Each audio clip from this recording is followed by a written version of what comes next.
Hey guys, it's Jesse Klein and Justin Klein of the Klein Real Estate team, and we're here to give you your February market update and what a month January was. Absolute 360 from the second half of 2022. All of a sudden, we find ourselves in bidding wars, and listings are selling like the first week on the market. Listings that have been on the market for months with no action, all of a sudden selling at full price. It was chaotic and a complete change of pace for buyers. But what's interesting is that the stats don't show this. It's a completely different experience for buyers who are on the ground looking for properties right now. They can't find what they're looking for. Anything that comes on the market is gone all of a sudden and in multiple offers. Now, the thing is, most of these properties will still sell near the asking price or at the asking price if it's listed within market value, even if it has like 4 offers on it. So a lot of these aren't going way over asking, except for a very small portion, which are listed purposely by the listing agent and the seller way below asking, which isn't fun and is actually quite annoying. Yeah. But other than that, prices we'd say have just stabilized. Now they're pretty much the same as they were in the fall. And buyers, it's giving them a lot more confidence now because they're seeing stuff sell quickly and it feels like there's more confidence in the market. So sales volumes are 40% below the January average, and that doesn't sound very hot. So is this just a dead cat bounce? A few buyers chasing after an extreme shortage after Christmas that'll soon just fizzle as spring new listings pile on, or are the stats just lagging what's happening on the ground? And yeah, we really don't have the answer to those questions. We're really quite shocked about the stats not really showing this. And I'm in all these Twitter fights about people being like, you're lying. And I'm like, I'm not lying, but like, yeah, I know the stats don't show it. So we'll see what happens in February. I'm already looking at the sold over asking stats in February for the first couple days of the month. And shout out to ZLT. These guys have awesome data. Check out their website if you're looking for information on Vancouver real estate. But yeah, their data is showing that up from like last month in January, 10% of all properties sold over asking. So far, we're tracking at almost 20% over asking for February. That's a massive, massive jump, and nothing like early last year, which was like 60%, but still huge and really shows that uptick in the market. Now, does that mean that prices are moving up? Not necessarily. We are seeing a lot more listing agents and sellers do that low underlist strategy on purpose without any intention of accepting an offer at that price. Because the market's more liquid now, it's working a lot better, and they know they're going to get 5 or 10 or 40 offers, like one house in Surrey this week. Yeah. Such a gong show. Waste everybody's time. Yeah. So, the median price for detached homes in Surrey, Langley, Abbotsford, it did tick up for the second month in a row. It's only $30,000 below August. And I was getting in a lot of Twitter fights in August as well. I was telling all these Twitter bears, I'm like, look, the market is catching itself. It's plateauing now. There's a bit of stability returning to the market. Not everywhere, but we're seeing it. And sure enough, here we are. We're in January, and prices for detached are only $30K. The median price is only $30K below August. So don't always listen to the stats gurus. They are lagging. They can be lagging, but boots on the ground knowledge is good, even though, eventually you do want the stats to back it up. So after enduring 15 to 30% price drops in early 2022, sellers have now said enough is enough and severely constrained the supply of new listings. Yeah, for the first time in 17 years, the active listings at the end of January are lower than active listings at the end of December. And that's in the Fraser Valley. We've never seen that before in 17 years. And I'm sure it's even further back than that. That's all the data I had. Yeah. So you can see sellers are just really crunching that market. Yeah, think of all the new homes that have been built in the last 38 years. Now consider the fact that January just had the fewest new listings since 1984. No wonder buyers are having to compete with each other. It's ludicrous. So we know you guys loved your BC assessment values. If you own real estate or if you're looking for real estate, it's a really easy way to just kind of get an idea how much a property's worth, even though realtors kind of hate it because they're competing for our job here, valuing property. But here's a useful piece of information for you. The average property in January sold for 5.6% below its assessed value. Now, detached properties further out in the suburbs are way below that. We saw one house sell as much as 28% below its assessed values. So unrenovated detached houses especially, hundreds and hundreds of thousands of dollars below the assessed. Renovated houses or those that are a little bit newer, closer. And same with condos and townhouses, closer to assessed. And if there's one thing that we learned from Econ 101, it's that when prices go down, the supply of willing sellers goes down too. Unless the sellers start to experience real distress, buyers will continue to have limited inventory to choose from. Yeah, it's one of those interesting things where you think, oh my gosh, the market's crashing, which it was last year. And you think, well, everybody's going to be listing their home for sale and trying to get out.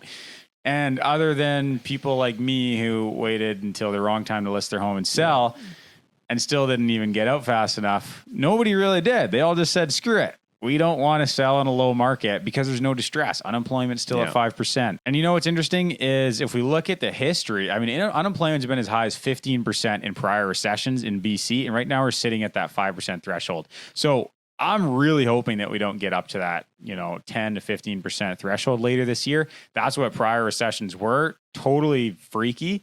And that's what a lot of these macro bears are calling for. Yeah. Now, so far, it seems like we're headed toward that soft landing. And that's why stocks have been rallying as well. Lennar Homes is a home building stock in the U.S. and their stock's up 47% since September lows.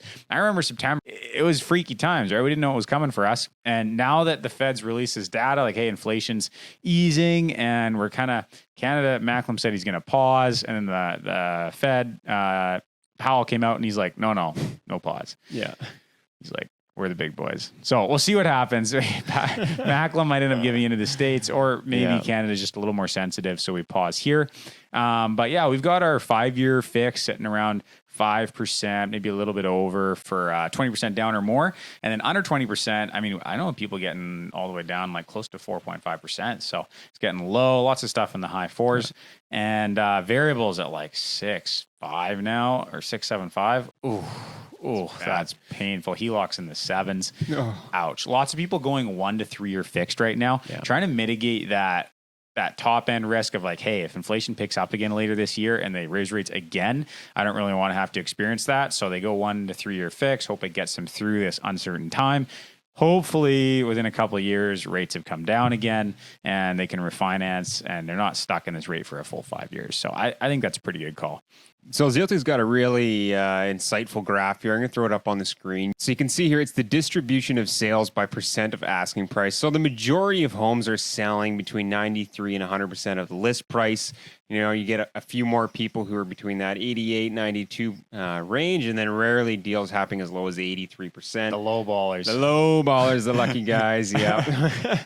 And then, you get the people who are going 10% over ask, and those are the people who are going for the severely underpriced spark a bidding competition type listing. Yeah. So an update on our predictions for 2023. Most financial institutions are forecasting severely low real estate sales for the rest of 23. Tend to agree with that. The mortgage math, you just can't escape it. Interest rates are way too freaking high. Yeah. But what we're seeing is because the inventory is so crunched, of course, then the sales volumes, the prices seem to have stabilized. So I'm kind of the opinion that, earlier this month, I was kind of freaking out. I was like, what's going on in the market? I'm on Twitter, posting all these sales. People are calling me, a FOMO producer or whatever. I'm I just don't know what's happening. And I'm posting it as I'm thinking about it. And now that I've had more time to think about it, I kind of doubt our prices are going to shoot up a lot this spring. Before I thought, well, maybe they're going to skyrocket 150K, which isn't skyrocketing, but at least bump up, right? From the December, November lows. But I'm seeing buyers be pretty patient. They're kind of even though they're oh my gosh, I was just in a 48 person bidding war. That's crazy. They're still nah, I'll wait, right? I'll wait for the right property. I'll wait for that seller that, lists at the right price. I know there's all these homes here sitting, they're asking 200K more than the November neighbor. I'm not touching those. So we're seeing that right now. Buyers are you know what? We know the spring inventory comes on, and even though it's probably going to be more restrained than normal, we still know we're going to have more selection. So prices probably stay stable through the spring. That's my bet, except for some of the best neighborhoods. good detached neighborhoods, like those will probably bump up a little bit. They're just so desirable and hard to come by. Nobody wants to sell those.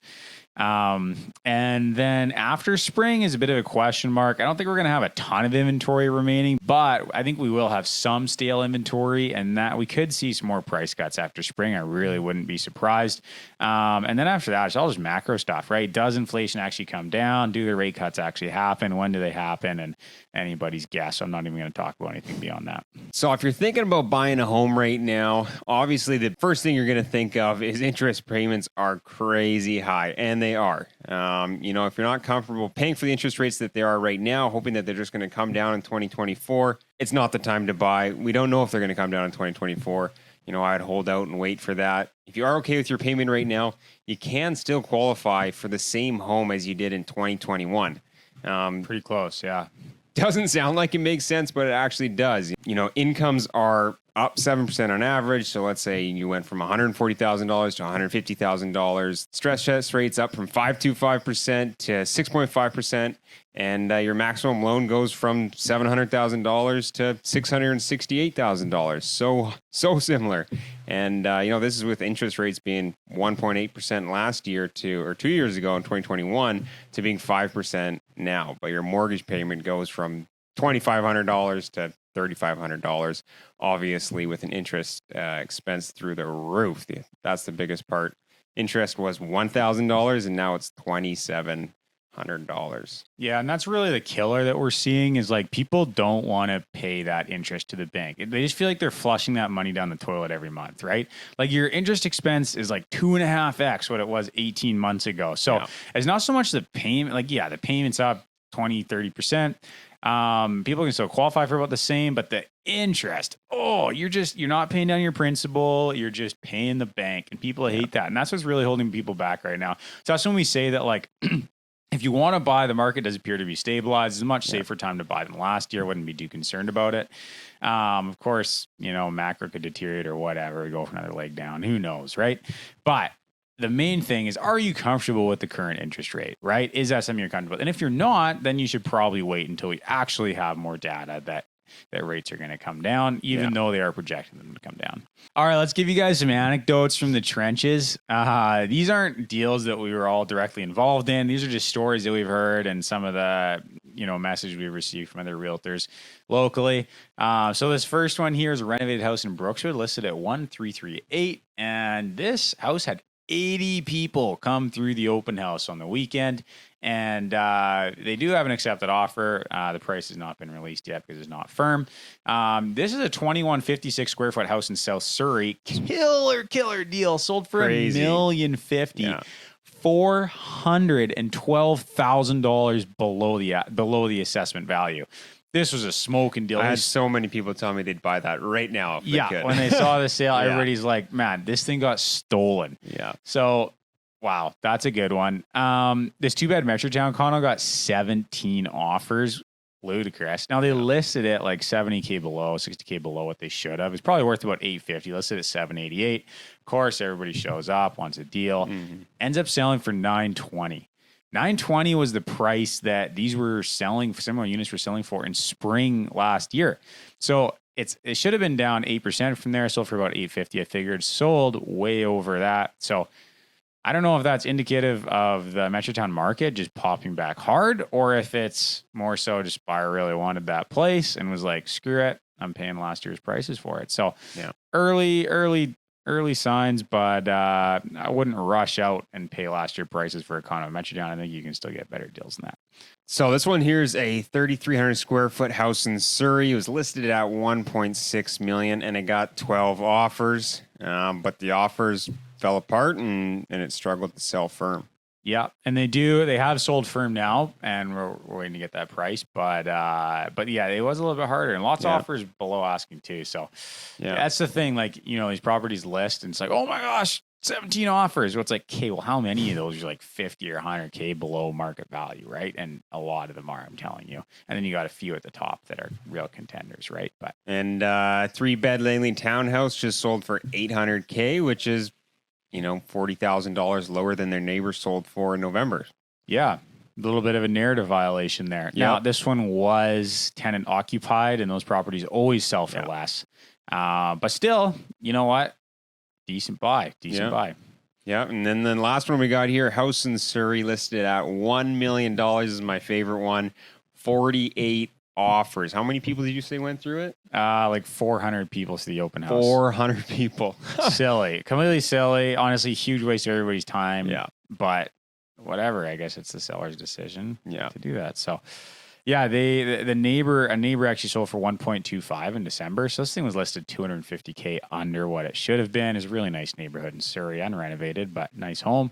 And still an insane amount of buyers willing to pay $1 million. So I think it's safe to say we know where the price floor is in Surrey for good detached homes. Yeah. Everybody's waiting for that $1 million Surrey home, right? So, yeah.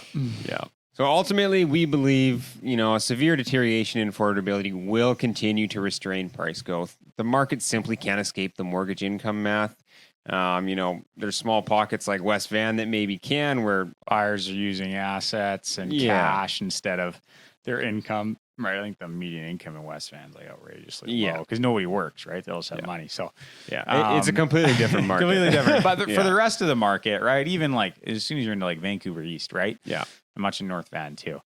People are buying these homes with their income, right? Yeah. And that bottom of the market, that entry level market supports the mid level market, which supports the higher end of the market. Yeah. And you just, as soon as that buyer pool can no longer afford that price, the market can't hold itself up forever, right? So Vancouver's extremely, extremely resilient, but in the long run, it cannot hold at these affordability levels. And you can see that in the chart. It always comes back down again. Yeah. And so it's either going to be interest rates that come down in the long run, or it's going to be prices. We'll see what happens. So we continue to be amazed at how synchronized markets are across North America, even Australia and New Zealand. I'm talking to agents and they're like, hey, what have you been noticing this week? I'm like, man, it really picked up. Or, it seems to be like softening a bit. They're like, us too, like within the week. It's really amazing. And we're going to show you here a graph by Redfin for the States. Redfin is one of the top data analytics companies. They're a brokerage as well in the States. They have really up-to-date information. And this is the mortgage application index. You can see it's up 28% since November. Now, this is a little bit dated because last week it actually dropped another 10%. So I'm like, okay, it just dropped. Is the market fizzling out again, or is this just statistical noise? You can see the graph's a little squirrely all over the place from the week to week, but we'll find out. Yeah. But there has been that demand in the mortgage applications in the States, and we've seen it here too, and I'm sure Australia as well. It's just amazing how synchronized people are, and I think the internet's really changed that too. So the presale market's a pretty interesting one to look at right now. Most towers are priced about 15 to 20% over what a unit would sell for if it was ready to be occupied today. And we actually went out and we ran an analysis on quite a few buildings. I can't remember what it's 32 buildings or something, and helped our clients buy one in Burquitlam there, completing in 2027. And the project was offering amazing incentives that put the price only 5% over its occupied resale value. And the developer promptly sold out 92 units and now raised their prices $85,000. Yeah. Yeah. So, there can be great pre-sale opportunities if you want us to take a look into that for you. Do the research. We're always happy to do that. Just reach out. Developers are always changing their incentives constantly. And what they're offering. So it's definitely, you really got to have a pulse on it and really be searching a lot. So our good friends at Gramercy Developments, local here in South Surrey, they just launched a new project, The Loop in Grandview. And this is a cool opportunity because townhouse inventory is so constrained in Grandview right now. There's really not too much for sale. And this is an opportunity where you can walk in their sales office. They've got multiple floor plans and locations within the development available. You can customize your finishings and your colors and then occupy a brand new home with a 2-5-10 warranty from some very reputable people. So pretty cool opportunity. Feel free to reach out to us if you guys want to inquire more on that. So taking a look at opportunities, one interesting number is that if you buy a townhouse right now with $226,000 down payment, it's going to cost you the same every month, about $3,700, as getting a detached home with a suite. Now that's before taxes and, of course, including the suite income there. A couple other opportunities. Well, detached houses, especially in good neighborhoods, are selling really quickly now. Often the first week on the market, as long as they're priced, around the last recent sales in the neighborhood. So if you own one of those and you want to buy a condo, there's a lot more condo inventory than detached, and the market's slower. So great time to swap out, as well as just in general right now for buyers. Last year the opportunity was more lowballing people, lowballing sellers who didn't have liquidity, weren't getting showings, weren't getting offers, didn't know where they stood. And you write an offer 200K below ask, they accept it. Oh my gosh. And you get a smoking deal. Now sellers are getting showings, they're getting offers. They kind of know where they stand. A lot of sellers are holding out higher than market value. And so do you really want to buy one of these stale listings at higher than market value? Not really. There's a lot of that on the market right now. So the opportunity for buyers is to actually get on the new listing, the one that just listed. It came on at the same price that their neighbor sold for in November, and it's a good price, and it's 50K below everything else in the neighborhood because everybody else is holding out and trying to get higher than market value. So then what do? You go look at that house the first day on the market. If you like it, you write an offer right away before anybody else and you secure it. So that's what buyers should be doing right now rather than shopping the stale listings, which you're probably just going to end up overpaying for. So if you enjoyed our video, please like and subscribe, and we'll see you next time.